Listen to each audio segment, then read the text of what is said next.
নমস্কার। অনুরাগের ছোঁয়ার আগামী পর্বে আমরা প্রবেশ করতে চলেছি এক তীব্র আবেগঘন মুহূর্তে, যেখানে সুদীপার জীবন নেবে এক নতুন মোড়।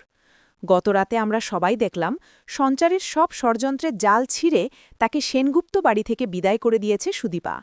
কিন্তু সেই উত্তেজনার রেশ কাটতে না কাটতেই ভালোবাসার এক অবিশ্বাস্য প্রস্তাব আসে আদিত্যর কাছ থেকে।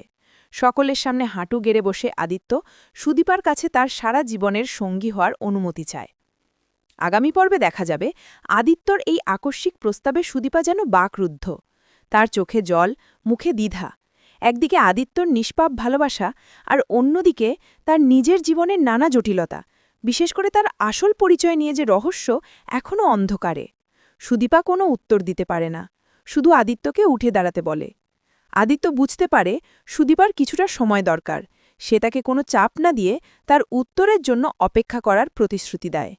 এরপর আমরা দেখব দীপা এগিয়ে আসে সুদীপার কাছে।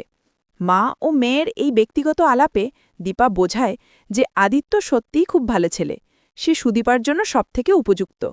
দীপা তাকে সাহস দেয়, মনে করিয়ে দেয় যে তারা একসঙ্গে সব সমস্যার মোকাবিলা করতে পারে। দীপার কথায় সুদীপা কিছুটা ভরসা পায়। সবশেষে পরের দিন সকালে সুদীপা এক মনস্থির করে নেয়। সে হাতে এক বিশেষ উপহার নিয়ে সোজা আদিত্যর কাছে যায়। কোনো কথা না বলে সে সোজাসুজি আদিত্যের দিকে তাকিয়ে কেবল মৃদু হাসে। সুদীপার এই হাসি আর হাতে থাকা উপহারই আদিত্যর কাছে হয়ে ওঠে তার হ্যাঁ উত্তর। আদিত্যর চোখ খুশিতে উজ্জ্বল হয়ে ওঠে। অবশেষে সমস্ত বাধা পেরিয়ে যেন সুদীপা আদিত্যর ভালোবাসাকে স্বীকার করে নেয়। দুই ভালোবাসার মানুষের চোখে চোখে নীরব অঙ্গীকারের মাধ্যমে পর্বটির সমাপ্তি ঘটে।